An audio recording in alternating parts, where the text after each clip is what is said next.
I have a great time connecting the right people with the right companies. Well, I resonate very closely to that, coming from 20 years in talent acquisition myself. So I can certainly relate. Um, if you don't mind walking through your kind of journey on how you got here and what that looks like from your story and then what you have going on right now with current opportunities.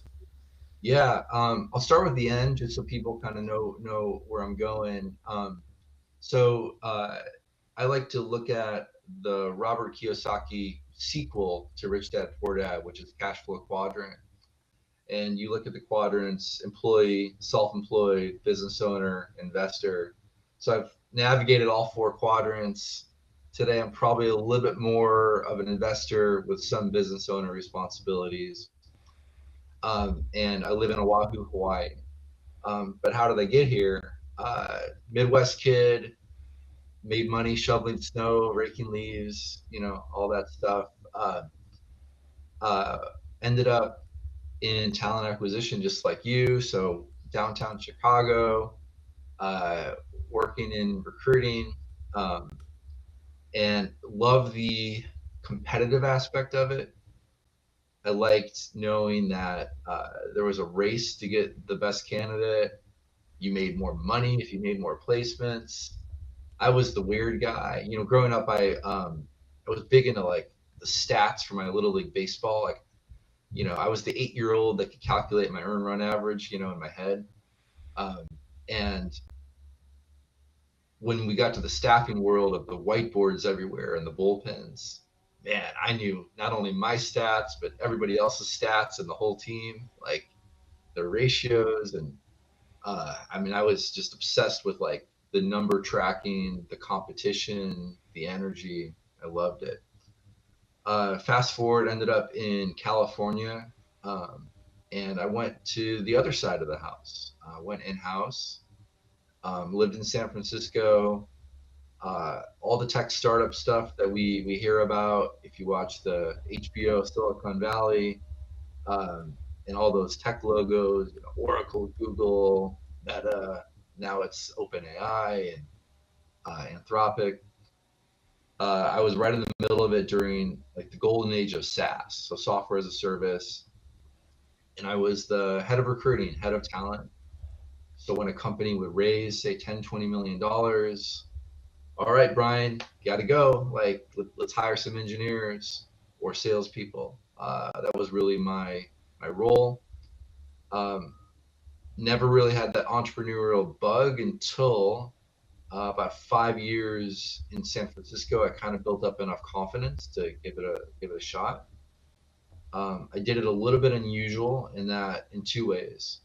I raised money, so I raised $2 million from an investor for my idea, and then I also decided to put the majority of the team in Argentina, which meant that you see kids' artwork in the back. So I obviously have a family now, but back then it was just me and my wife, and we wanted a little bit of adventure. So we relocated to Buenos Aires, Argentina, and experienced the massive amounts of steak, wine, tree-lined streets and cafes, and the wild west of inflation and labor strikes and crazy volatility. But I was hooked on Latin America. I don't. I'm not involved with that first company anymore. Had a 4-year run, grew it to 80 engineers. Um, but I've since had two other businesses that are very Latin America focused. Uh, you know this world, Graham, so I can say the acronym RPO.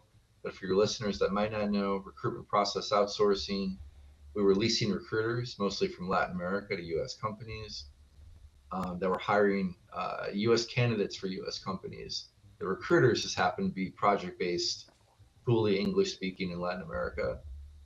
And then the one that I've got today, it's called Plug Technologies. It is pure staff augmentation. So that means kind of like long term embedded team staffing for mostly tech companies, but not all. We do about 100 placements every year. So we've got some size and scale. Companies look to us to be the broker. Like if they did DIY, which you can with Upwork or Fiverr, they could probably find some decent people. But the decent people aren't. They don't want decent people. They want great people, and the great people aren't on these platforms. They're working just like people in the U.S. are working heads down. So we recruit them and kind of package it all up for long-term projects. And as I mentioned at the outset of the show, as I've kind of moved into the investor quadrant, um, I have a cleaning business on Oahu. I don't clean houses, but I provide capital and strategy. Locksmith company, same setup, and then an AI business where we're implementing AI for small business owners, founders, people that are maybe a little bit stressed out by hearing about AI all day but don't know where to start. Can someone just like do this for me and figure out Claude Code and N8N and all this architecture and build stuff? And like I said, I've got 2 kids, live in Oahu, and really happy to be here. Appreciate you sharing, Brian. So let's step back to Plug, and if you could share a little bit more on like what types of clients you mentioned, tech and some others, but like, or maybe not what types of clients, but what types of skill sets are really the bread and butter for Plug. I think that really helps kind of frame up who could be a potential client or be helped by your services. Yeah, I appreciate that. The types of roles is really almost anything you'd find white collar in the States. Mm-hmm. IT tends to be the first mover, whether it's offshoring to India or nearshoring to Latin America or Poland or wherever, because IT is mature, all the infrastructure is kind of ready. So even going back to the .com world, India was starting to, have the integrators like Cognizant and Tata and Infosys. Mm-hmm. Sure, a lot of those names are familiar. Latin America has really come on the scene in that integrator world about 20 years ago. But in terms of like brand new product development software, it's surprising some people. There's a lot of VC money down there. They built some of their own unicorns. There's a lot of like really exciting new products that they're building, new software products. So that's the core of what we do and the core of what tends to be nearshored. But we also have the capability for marketing, VAs. We've got a call center for a client in Nicaragua, um, finance, accounting. So really anything that could be worked remotely during COVID could be done from Latin America. Very good. And then the AI implementation company, what's the name of that company? And can you kind of walk us through like how you engage with founders and SMBs and just a little bit more on that company? Yeah, I'd love to. That one's called Bandsaw, just like what you might have in your wood shop, bandsaw.ai. And Bandsaw for me was I needed this 18 months ago for all the different companies that I'm running. I felt like I was stretched a little bit. To me, AI was something that I didn't want to be left behind. And I think a lot of founders can relate to that. But I also was just bouncing between like finance and marketing and invoices and sales calls and delivery um, and I thought like AI, you're not coding, but you need a little bit of deep work time. Like you need 4 hours at a time to like immerse and really learn it and know what's going on. And Claude Code, I think, has made things a little bit easier. But going back 18 months ago, N8N and Make.com and Lovable, these things like you just need a little bit of immersive time.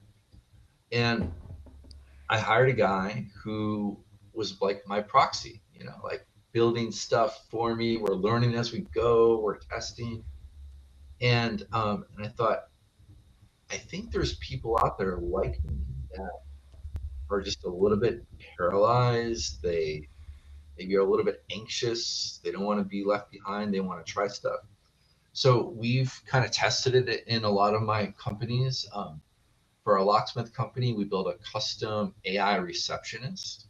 So if our locksmiths are on jobs, somebody's able to kind of answer, and it's not we're not trying to trick anybody. It's not like, wait, was that really a human? Or, Right. we're right off the bat, this is an AI agent.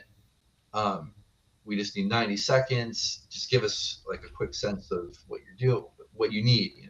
Where are you? Is it a lockout? Is it a car lockout? What kind of car, so we can find you? And a locksmith will call you, in the next couple of minutes, right, to confirm everything.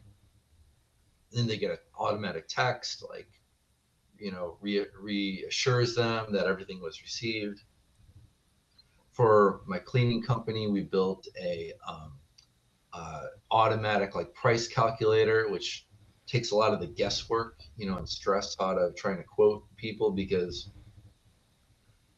every house is a little bit different. The layout, number of bedrooms, number of bathrooms, square feet, the condition it was already in, when you got there. So a little bit of a price calculator. For people that are listening that do a lot of content, I've got a lot of content. I have a podcast as well. So we have a lot of different clips. So we built an automatic content generator. So when I wake up in the morning, I just click like 3 buttons of the type of content that I want, and it automatically extracts something that I've already built. So it's not like AI slop, like ChatGPT, write me a post. It's grabbing stuff that I've already done, and a little bit of a kind of like a marketing flywheel, like repurposes different things. So I've got 500 pieces of content, ready to go, at a click of a button due to some AI automation work that we did. So anyway, we're talking to a lot of different small business owners, calming them down a little bit. Don't worry, we've got you. We can, help you build some things. It's not nearly as daunting as you think, but sometimes you just need somebody there in the early days to kind of hold your hand a little bit, and there's no shame in that. That's great, Brian. Thanks for sharing. And I love the name, bandsaw.ai. That's great. How big, are you able to share how big that company is at this stage? Like, where is that and where do you see it going? Yeah, Bandsaw, we only just 2 months ago decided to sell this to other businesses. We've already got, believe it or not, a waiting list of customers. That's great. Because there's a bigger demand than even we anticipated. But for that first 16 months, it was really like, my captive AI machine. Now we're out in the wild. That's great. So I guess let's transition into talking a little bit about what you see as, the clients that you've worked with, companies you've invested in, where you've seen them either fail or go really well. Can you kind of walk us through a little bit on what you see in leaders and what is really that successful model versus maybe what is kind of that failure mode for those that just really continue to struggle? Yeah, I'll start with 2 of my own, right? Because I think, there's a lot of humility that comes through entrepreneurship. The first company that I had, where I raised some money, moved to Argentina. The biggest mistake that I made, and just like you, Graham, I came up through talent acquisition, but I was purely on that recruiting side. I wasn't out hunting new logos. So that world always looked kind of scary and intimidating. Like, I'm not a sales guy. That's not Yeah. I can negotiate pay rates and source candidates. That's what I do. So when it came time to get the sales engine going for that business, I just wanted to hire people. Like, let me just hire a bunch of high-priced salespeople. They'll make the magic happen. And a huge mistake, because you can't just like buy sales as much as everybody thinks you can. It's just incredibly difficult. If you know somebody who's been able to do it, let me know, because I haven't seen it. And then I also totally underestimated my the grace that prospects would give me as the founder. You know, there's nobody more passionate, nobody that knows the space better, nobody who has more domain expertise. So people just want to give you grace, even if you say the wrong thing and kind of botch it, because you're the owner of the company. Like they know you care more than anybody.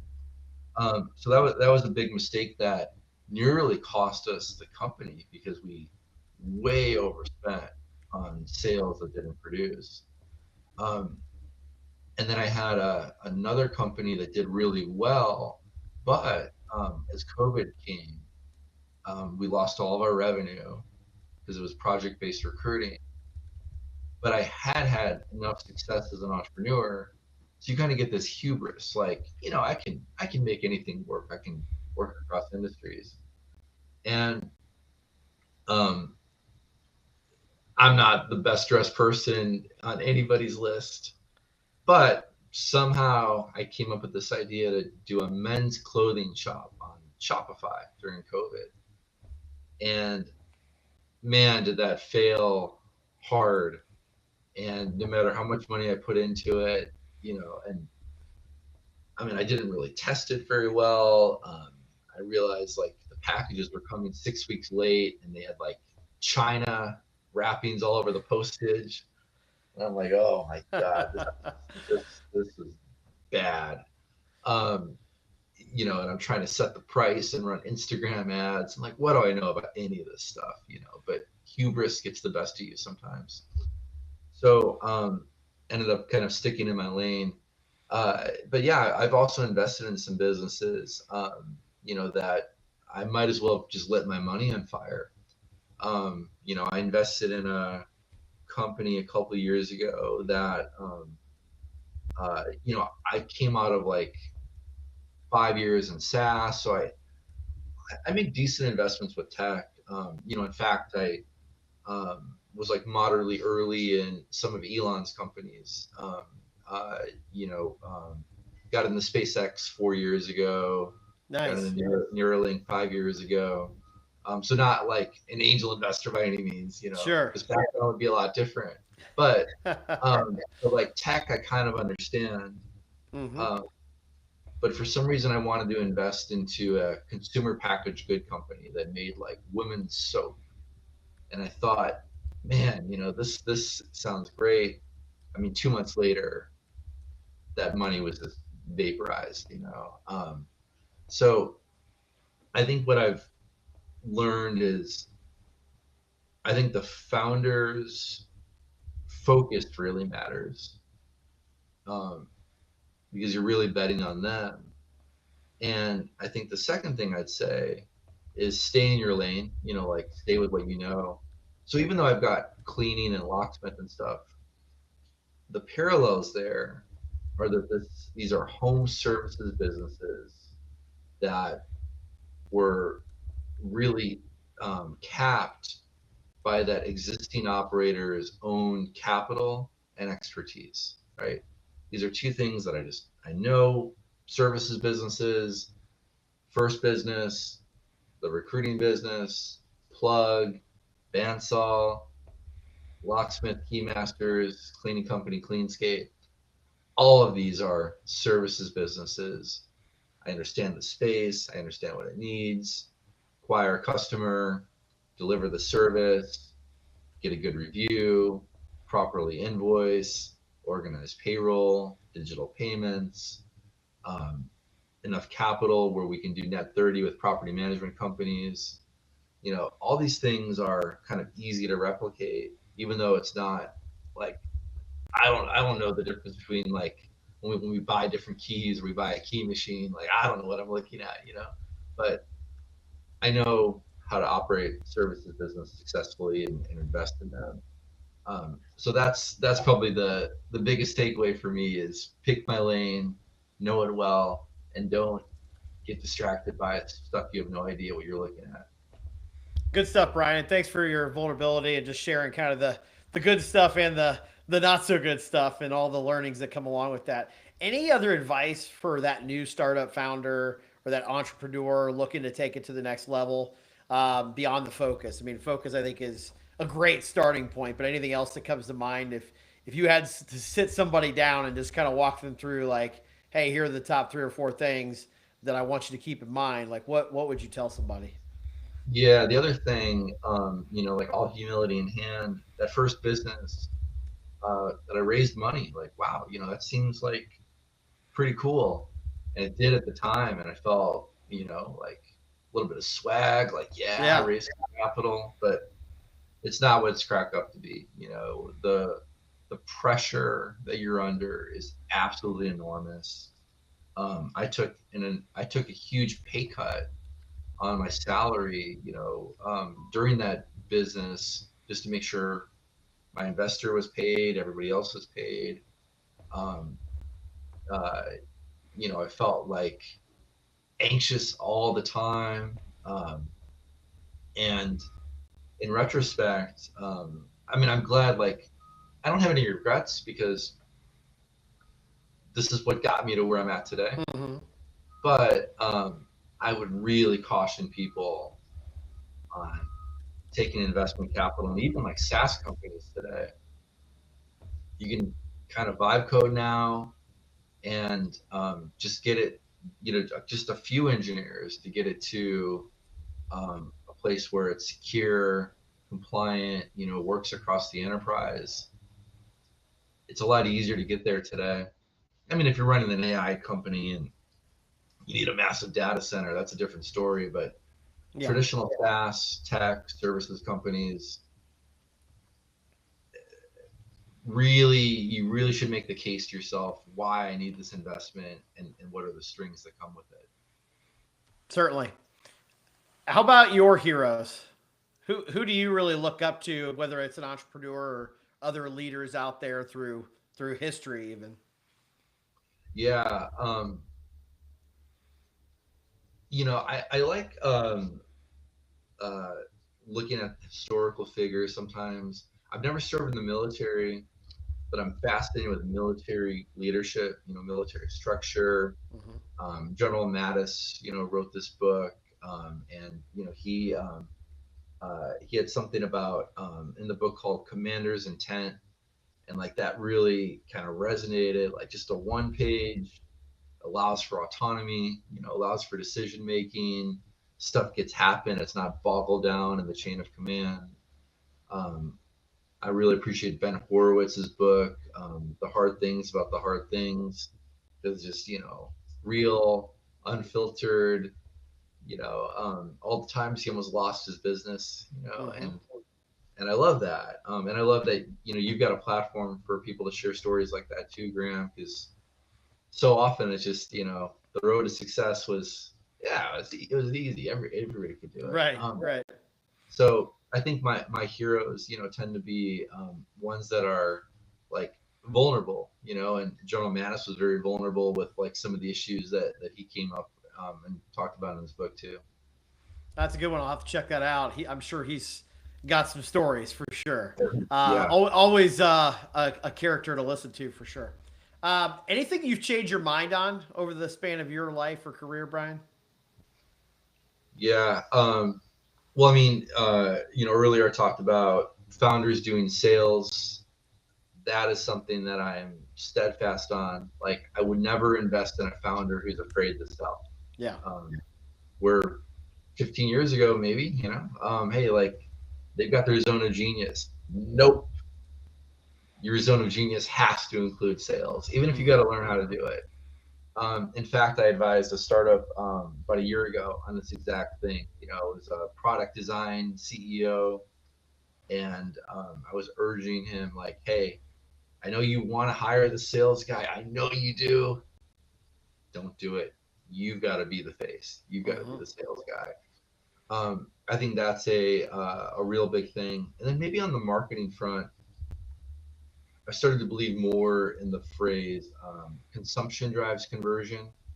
Um, let your prospects learn about you over time. When they're comfortable, they're ready to do it. But if you try to force it and you just look at things like I've got 1,000 companies in this stage and 212 in this stage. Um, it's not a math problem anymore. It's a consumption problem. I like the way you're looking at that. That's good. So you've done a lot of cool stuff. You've had different businesses, you know, wins and failures and all that. Like what inspires you about this whole journey? Yeah, I've always been a mile wide, inch deep kind of guy. Um, when I was in San Francisco, I got pretty good as a head of talent. You know, we even won an award as like the best recruiting department, companies under 1,000 globally. You know, Nice. and I was really proud of that. But I think that kind of put me at this crossroads of do I want to like keep running that playbook and just get better and better and better at that one area, or do I want to go broad? And I was always the broad guy. Like I want to learn about term sheets and how they're structured and finance and building financial models and learning marketing and positioning. And that led me to an MBA and it led me to investing and failures and, you know, all sorts of stuff. But um, I really like learning just enough about something and then moving to the next thing, you know? That's I think that probably inspires me. And then what motivates me is, you know, providing for my family, my kids. Nice. What have we missed that we should talk about, Brian? Um, Something that I did that I think really shaped me too. Uh, so as well traveled as I am, um, uh, you know, I didn't grow up with like that kind of privilege. I love my childhood, but you know, like uh, was on an airplane. I think like once until, or maybe twice until I went to college. Um, Family summers were like 3 days camping in Wisconsin. You know, and I mean, gosh, like my kids have been to Japan and everywhere. You know, Yeah, and yeah. um, but uh, I didn't even have a passport until I was 28 years old. You know, crazy. Um, but you know, by the time I was 35, you know, my wife and I spent a whole year just living out of a suitcase, traveling the world. You know, we went all over Asia, all over Latin America, um, and um, you know, and then I'm also big into foster care. My wife and I adopted our little daughter out of foster care. So I think like all this is just giving me like broad exposure, not just to business stuff, but to life. You know, like Mm-hmm. being in Cambodia and India and Vietnam, and I don't love every country that I've been to, but I think exposure is awesome, and I would really encourage people to get as much exposure as possible. Very cool. That's it's a great outlook and way of looking at things that I think people can take a lot of a lot away from for sure. And you know, sometimes we need to kind of step out of our own little box and learn a little bit more, stretch ourselves a little bit. And appreciate you bringing that energy today. Before we wrap up, what do you want those you have worked with to say about you and your impact? Uh, wow, that's a good good question. You know,